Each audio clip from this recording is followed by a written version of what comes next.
This year, we unite under the powerful banner Breaking the Chains, Prevention, Treatment, and Recovery for All. This inspiring slogan reminds us that no one is alone in the struggle against drug abuse. It calls upon us all, communities, healthcare providers, law enforcement agencies, and individuals to join hands in foster hope, healing, and resilience. Together, we can overcome the barriers that addiction creates and open doors to new beginnings. As we face the rising challenges of synthetic drugs and the mental health crisis they bring, let us remember that every act of support and every effort to expand access to care brings us closer to a brighter future. Our theme this year highlights not just the problem we face, but also the solution within our reach. Robust mental health and addiction treatment, relentless effort against the synthetic drug epidemic, strengthening law enforcement, and expanded harm reduction services. The Government of India has implemented a strict zero tolerance stance on drugs following a methodical and well-coordinated strategy. In 2020, it stressed the importance of transforming this battle into a mass movement, aiming to raise awareness among young people in the wider public and to realize the goal of a drug-free India through the Nashamukh Bharat Abhiyan campaign. Over the past 5 years, these efforts have significantly boosted nationwide awareness. Today, in this August gathering, let us celebrate the courage and of those in recovery, honor the dedication of those who support them, and renew our commitment to our state, Nagaland, where prevention, treatment, and recovery are truly available to all. To affirm their identity, then what will happen? They may go in different path. So if you really ponder now, in our society, I think we need to create more good models to emulate, good mentors. That is very, very important, because the ultimate purpose of the life is nothing but something we need to contribute to the humanity before we leave this earth. So if they get proper guidelines, they will realize their positive thoughts and they will go in the positive line. The fourth point is also very important. We know that. I'm just organizing it on one manner. That is the peer pressure, means the friends group is very high. In that stage, the peer pressure is very high. What is important here? We know our children, we know our kids, or we might be knowing our son and daughter. But time has come, we should also know who is his best friend. Bestie, instead of best, now bestie. Yeah? So that's why here, that is also important. So we need to know that who is his best friend, because that is very, very important. Because if we can understand this, all of us know that, I'm just mentioning it, it's very important, because we need to create, by realizing that it's an energy full of energy, and there is a tendency to take risk. If they are going to take risk in entrepreneurship, business, they have taken a positive path. And of course, the identity formation and peer groups. So, by just sharing this, once again, I would like to appreciate all of you for coming together, and we need to go beyond what we are supposed to do, because we as a community, we know we are an evolving society, and any evolving society is supposed to face all this type of chaotic situations, what we are facing. But I think if we come together in a coordinated manner, we can address this issue And there are, as I can see, our church members are here, NGOs are sitting there, law enforcement agencies head is sitting here, and the public leaders are here. Government is always committed to address this issue. For those who may need professional care. And it was only after that that DGP gave warning for Sukha discharge, which is the most dreaded punishment for any kind of corpse, especially here among the NMPs. Even if he is drunk, he is scared of Sukha discharge. And so this is fair enough. They have been given opportunities to heal, to take care of their life, to take care of their ill habits. But even if they don't do that, even if they are not availing that, then the punishment is theirs. And this is a restorative approach. And so when I say restorative approach, we also regard drug trafficking or drug abuse. When it comes to this drug abuse and drug trafficking, there are many people who are imprisoned due to their involvement. I also do jail ministry, and several of them are imprisoned due to this case, drug-related cases. Even women, drug-related cases. And I know there are people who might be innocent. And so it is important for us to exercise restorative justice, not just criminal justice alone. Restorative justice is a different way of thinking about crime and the harm and our response to it. So very quickly, it talks about three things. It focuses on the harm.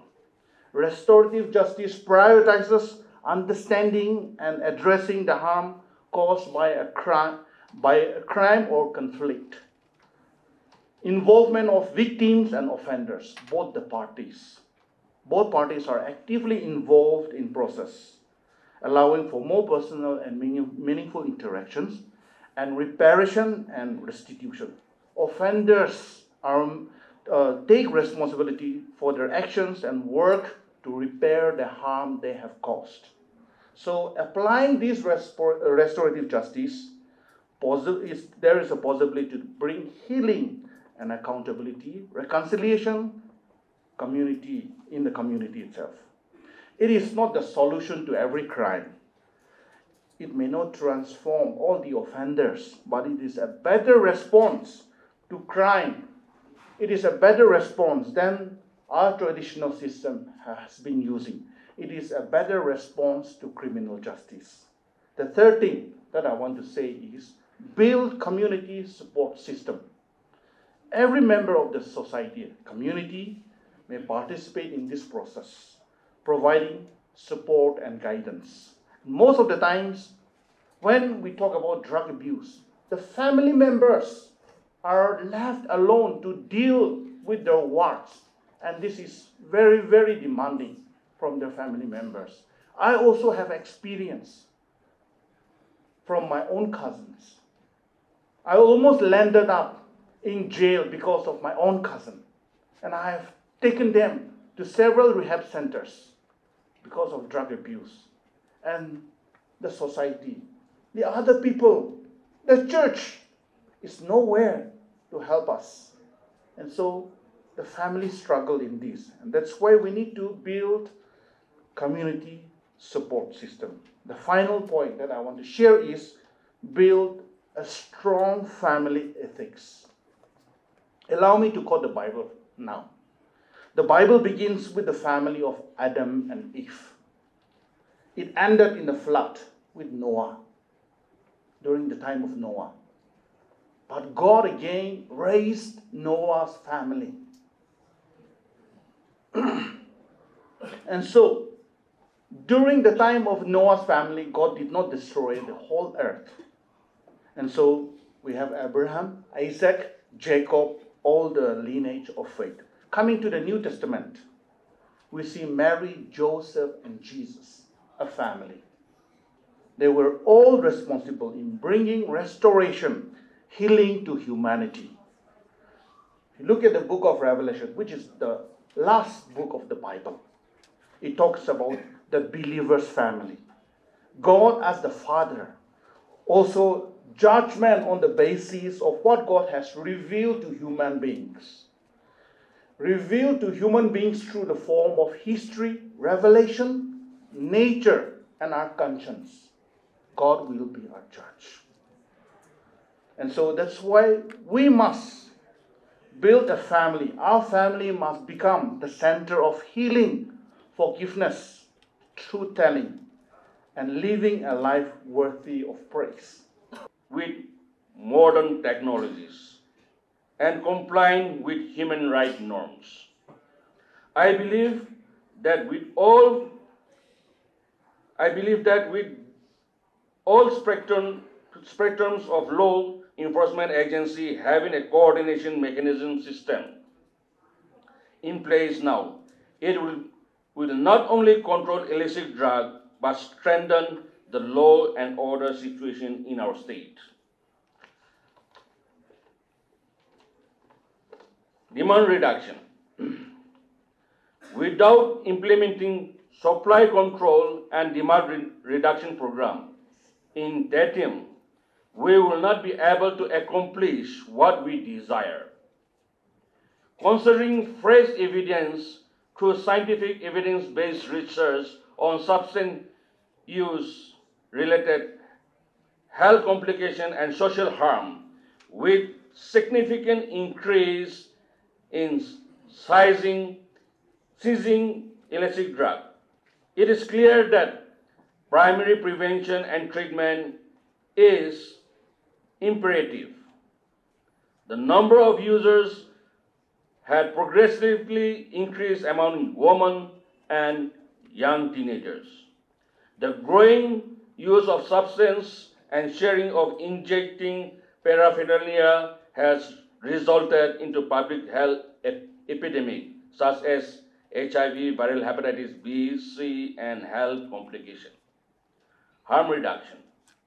In harm reduction, while supply control and demand reduction are processes that are consistently contributing to controlling drug use, it is also important to ensure that harm reduction and treatment services are available across the state for substance users. A robust system of coordination and collective effort of all stakeholders, including state government, civil society representatives, faith-based organizations, and NGOs are essentials to address the supply control and demand reduction based on scientific and human rights approach. I believe dignity, respect, and access to health are basic human fundamental rights as entrenched under Article 21 of the Constitution of India, which guarantees a fundamental right to life and personal liberty. Article 38, 39, 42, 43, and 47 put the obligation on the state in order to ensure that effective realizations of right to health, improve of public health as among its primary duties. And in particular, the endeavors has been about prohibition and consumptions, except for medical purpose. Article 36, Clause 3 of our Constitution emphasizes that the obligation to protect the national health and the nation by stipulating that all citizens are protected by the state in relation to health. So, health is a state subject, and I believe state government will bring out the substance abuse prevention and treatment policy very soon, because it is its primary duties as the Constitution says. And the same thing for the undergrounds also. our underground friends. I'll give you two instances about the see, it is not all undergrounds who are doing it. No, my knowledge tells me that no Naga insurgent group is involved in drug trafficking. Okay, as a group, none of them are involved. But the same manner in which black sheep are there in police, there are black sheep in their organizations also. Two examples I'll give you. One is in the public domain. This is a case earlier this year. You would have, most of you who are into this field, you would have seen it in the social media and newspapers. Okay, I'll tell you this story. This is a real incident of how it happened. There were two people who were abducted from Medzifema. We got this information that two people have been abducted. How we got the information, I'm not going to share. We got this information, two people have been abducted. So we went after the abductors, we tried to rescue them, we rescued the two people. Okay, so these are two victims of a crime of kidnapping for ransom. They were abducted from one of the underground factions. We registered an FIR for kidnapping for ransom and abduction and extortion. Subsequently, the faction puts allegations on the Nagaland police. Tai Khan to drugs laga madad kore thake Nagaland police. I said, okay, let's find out. So I told CP Dimapur, I said, Tai Khan niga koya se. Then, if you would have seen this, they gave a press release. This faction gave a press release. They have taken drugs from Nagaland. Nagaland police has taken drugs from undergrounds. Now, then we come to know that Nana itu to abduction laga case now.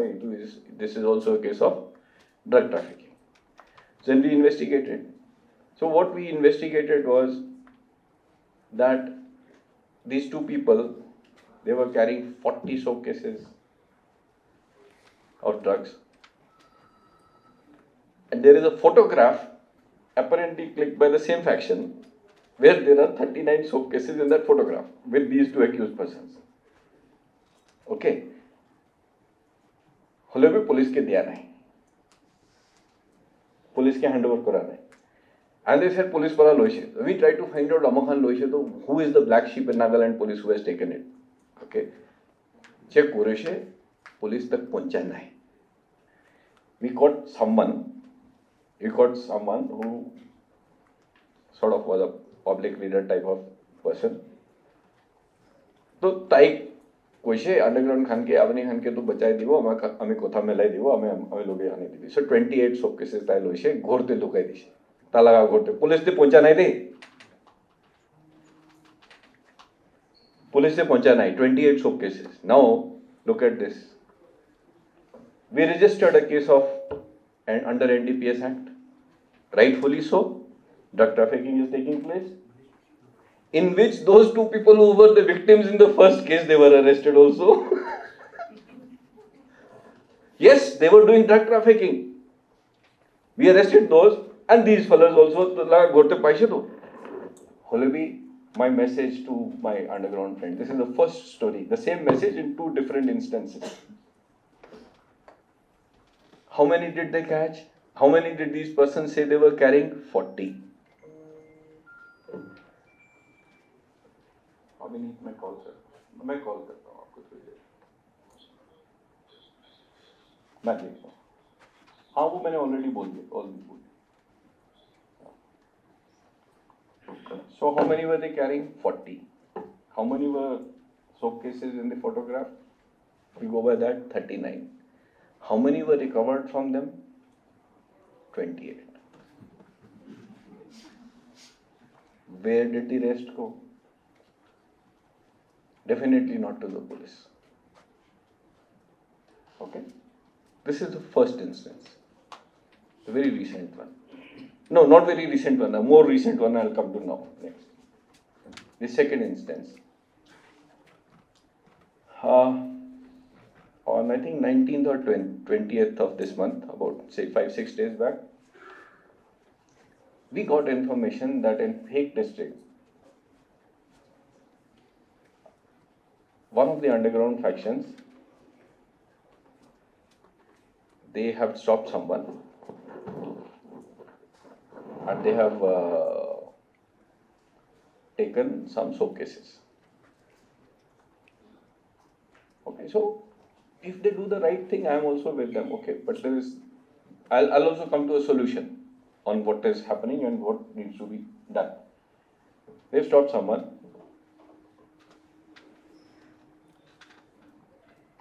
And the information was very precise, so we registered an FIR in Pig. During investigation, we found out it is 100 soap cases. Okay, there are 100 soap cases, so more than 1.2 kgs of drugs. The undergrounds have got it. This fellow has admitted to us. He was arrested. He was admitted. He has admitted. He also told us who was going to take the drugs. And those persons who were carrying the drugs were from Manipur. 3 of them. He told us all those details. Those 3 persons were never arrested by anyone because police tak to pahuncha nahi, pehla hi faisla hoise to. I am not making any allegations of any money being taken by anyone, but soap cases have not landed up with us. But I am publicly saying that there were 100 soap cases. If the faction is honest enough, they should say it was 100. If their own people tell anything less than 100, then this is the first case again. Okay, and sadly, the person who we arrested is the youth president of a village. Okay. Sir, আমি তো করা নাই কইছি ধরেছে তালাগা check করেছে sir first টাইমে করেছে one আমি ওখান তো আমি কইছি এনেকা আছে কিমান জনকে ধরে না আমি B 2 years and a half পরে তো করে আছে আমি তো করা নাই পড়া স্টার্ট করে ইতো তো ফার্স্ট টাইম আছে করে পিছে তো সব বলায় in his own mobile phone, in his own handwriting, there was a slip saying first time Iman, second time Iman, third time Iman, fourth time Iman. Okay, and even sad is the same person had been arrested by the excise department in 2021-22.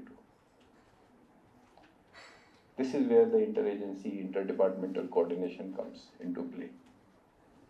If we had known this person, we could have improved our surveillance to check all this. Okay. So there are various gaps. Now I'll come to since I've mentioned the underground thing, it's not, as I said, like there are black sheep in police and government, so there will be black sheep everywhere. It's a part of the society. Let me come to a solution which we have also returned to. We have told them multiple times in ceasefire ground rules meetings with the chairman, ceasefire monitoring group. We have also written to the chairman, ceasefire monitoring group, saying that in case they chance to catch anything, they happen to catch anything, they should hand over the entire consignment with the person concerned to the nearest police station, either themselves. Please do it. You are most welcome. If you are fighting a social evil, you are fighting a problem in the society, I will embrace you with open arms, but there has to be a system in doing it. Okay. Either you hand it over to the local police station concerned or the SP concerned or to me, yourself. Or you hand over the entire thing to the chairman ceasefire monitoring group with a written letter, let him hand over the entire thing to me. And I have discussed this with their senior leaders also. Why I am saying this is, if you do this, the chances of anyone siphoning off any part of the consignment will be 0. Tai 100 ধরিছে কইলে 100 ই produce করিব লাগিব. If he produces 80 during his interrogation, I will be able to check. If he does not produce, then আমাখান তো ধরা নাই তো. আমাখান তো 80 ই ধরিছে, আমাখান তো 10 টাই ধরিছে. But once he reaches our system, he cannot do it. And it's not just for them. It is not just for the underground. About 1.5 years back, so earlier, some of you who have been dealing with drugs and drug trafficking ganja, probably earlier days. You may be aware what police was doing. Not just Nagaland police, I think all police forces were doing the same thing. Your informer or your source will come, sir, हमें अपने के धोरिबो दिगो 1000 kg गांजा धोरिबो दिगो. ओए होय ठीक है आने दिबी. Sir, हमें तो 300 kg हमें के दी दिबी. इन्हें का. Hoy, this was happening. Let me be honest, okay? Even for sunflower, it was the same thing which was happening. If you catch, say 100 soap cases, the source will say 30 db. तो ताई 30 दिले ताई भी trafficker असे तो और अपने खान ताई के दिले अपने खान भी ट्रैफिकिंग करे असे तो हो सकना नहीं. I stopped all this. I said, you will not, none of my police officers will give a part of the consignment to any informer. We will give him cash reward if it is required. Which means there is absolute accountability within the police department that whatever is being caught is being shown in the record. If it is not being shown in the record, I will take action against my own officers. So, हमें को दो, हमें किन्हीं का सफा करो बोले करे ऐसे ना, इतो हिसाब पूरा है, इतो निशना है, underground factions भी करे ले भालो होना कि, it is a collective fight. Okay, but in that collective fight, the loopholes and the gaps need to be plugged. If we don't plug those gaps, this problem will just increase. Again, I'll give you an example, okay? So it is the same for everybody, whether it is a policeman or an underground or a civil society organization or a president or a ward council or anyone in a position of authority. No, anyone who can do something.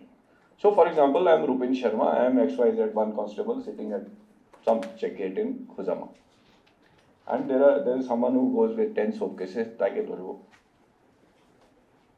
ऐसा माफ करो भी ऐसा ठीक है से 8 बार तो fine दी भी. So he takes say 10,000 rupees and said, sir इतो तो किन्हीं मांगे हो? हाँ हो इतो लो जाबी next time तो न करो भी. 10,000 लो तो ना. A dog with a bone in his mouth cannot bark. Let's be honest. Okay, I've taken 10,000. Now this fellow who is bringing the drugs, he knows next time. इतो मनो थाकेले ताकि 10,000 देके ना जाओ परे वो तो होता ही परे वो तो.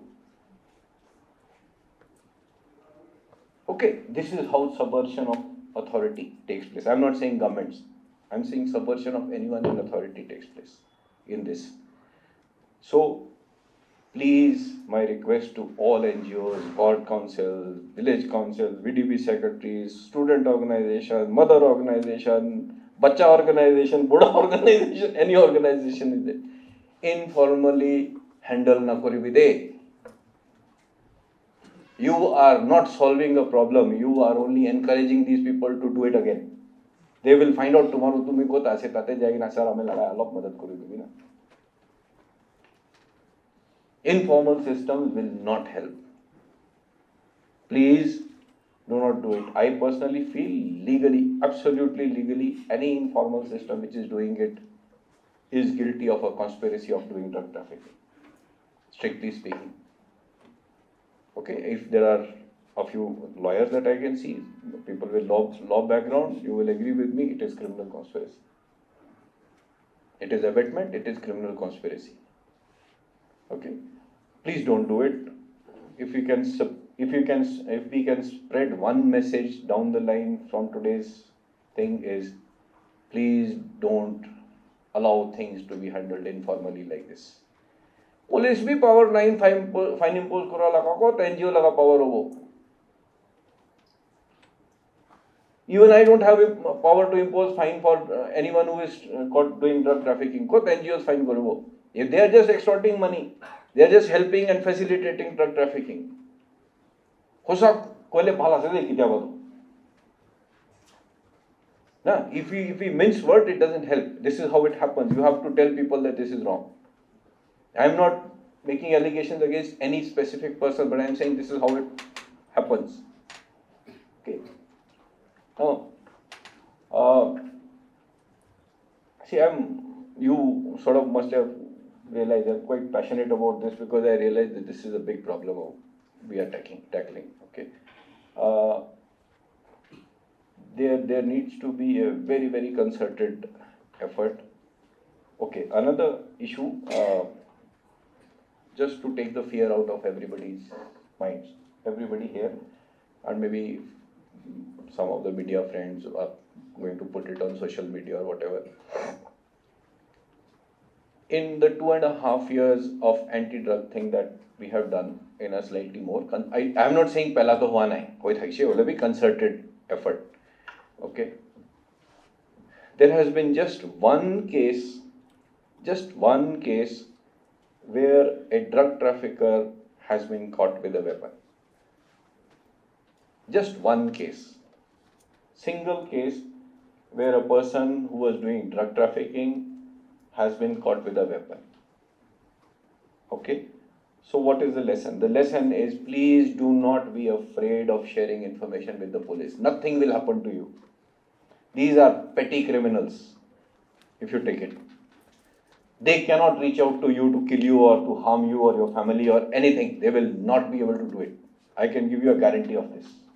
Now, currently in Nagaland, we are not at a stage where they will be able to do it. But tomorrow you allow it to prosper, maybe some policeman or some underground or some XYZ NGO, they start taking over the game in a much more systematic manner, things can go worse.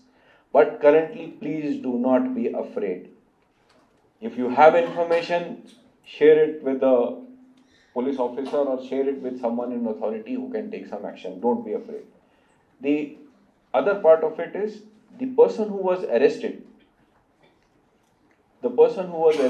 with a weapon in this case was an underground. So his possession of a weapon is because he is an underground and not because he is having a weapon for trafficking. Okay. To kwado bhoy na kavide. Bhoy khavale kam nahi. Nothing will happen. And this message needs to go not just to the society but even to the drug addicts and drug traffickers, because a lot of time they think hame talaga naam koi di leta hai, hame ke biya kore debo. Khani man himmat nahi. They cannot do anything. So please encourage people by telling them that you don't need to be afraid. Encourage them to speak. Encourage them to share information. Then only we will be able to fight this. I am not very sure about the statistics on this count, but I think in Nagaland government and the society needs to really scale up the numbers of trained counselors in the society. Okay, I'm not saying religious counselors. I'm saying medical, legal, psychological counselors in the society.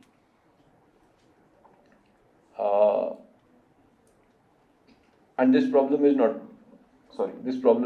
going to go away in the next 1 year, 2 years, 3 years, 4 years. So your children, your youngsters, your brothers, sisters who are, say, going to go to college, maybe think of having them to do psychology or social welfare. 3 years, 4 years down the line, they will get this employment. Because about last week when we were having a coordination meeting and Abu was also there, the government of India is also planning to set up or allow these de-addiction centers and detox centers in all districts. Okay. Now, I have a feeling currently they may be thinking of all districts, but tomorrow it will probably go to all subdivisions or something also, because of the problem, the magnitude of the problem we are facing. So we need trained counselors. I don't say that religious preaching and sermonizing will not help, but it will only help to a little extent only. You need trained counselors and medical experts to deal with this problem. This is an area where we need to actually really focus on by way of, say, education and literacy.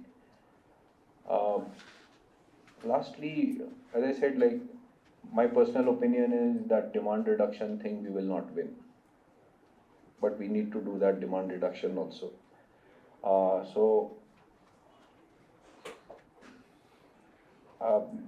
Ashihab, we had a meeting last week, so I discussed with your officers there also. I think what needs to be done is that we need to come up with unified, common PowerPoint presentations, interdisciplinary, interdepartmental presentations which can be, say, done together with, say, social welfare department, health department, NGOs, Nagaland police, together. Maybe some other stakeholders, if there are some, come up with a uniform PowerPoint presentation which can be circulated top down to all levels of the society, including churches, police station, EAC headquarters, village councils, at least spread the message. So once we come up with an interdisciplinary PowerPoint presentation, it will cover all aspects rather than only what Rupin Sharma is keeping on saying police police. So we need to include everything, maybe 10, 15, 20 slides or maybe 100 slides, maybe some videos which can be done. Again, in today's age, I am no great fan of printing pamphlets or putting posters. For me, I think most of it is a waste of money, because a poster or a pamphlet consumes a lot of money and wastes a lot of paper. Whereas if you do electronic messaging, whether through slides or PowerPoint presentations or smaller video clips or something, it just gets circulated without any additional cost except the cost of making it. So I think there is a limited budget available rather than going on printing things and wasting money on printing. I think we could come up with much better ideas on how to reach out to the public. Yes, stigma is an important thing which has to be handled. But I think to handle that stigma, that courage to handle that stigma has to come from within a person. If the person who is an addict or who is an abuser, if he does not feel the stigma, then I think there is no reason for anyone in the society, including his family members, to feel bad. You know, family members. Yes, but on the other hand, we do need to stigmatize those people who are doing all this for a business, for a living. Those traffickers who are doing it, I think we need to stigmatize them. We need to sort of have a system of, say, publishing their identities or names, or getting more information and sharing information with various stakeholders. It's stigma, plus it's also sort of sending a message across that they are the ones who are doing it, so it's preventive in nature. Then it's also a method of telling the public about the achievements that we do on this front, so it's required. But again, all this is not a war which has to be fought on one front, only by police or by health department or social welfare. I think a concerted effort of everyone is needed. Thank you for a patient listening. I hope there will be some positive takeaways for all of us, including me. I also intently listened to what the others said. Please feel free to reach out to Nagaland Police and to me if there is anything that we can do. I can assure you that if there is something that we can do, we will not bat an eyelid. It will get done. Okay, whether it is our resources, whether it is our requirement or not, whether it is in our jurisdiction or not, outside the state or not, if we can do it, we will do it. Thank you very much.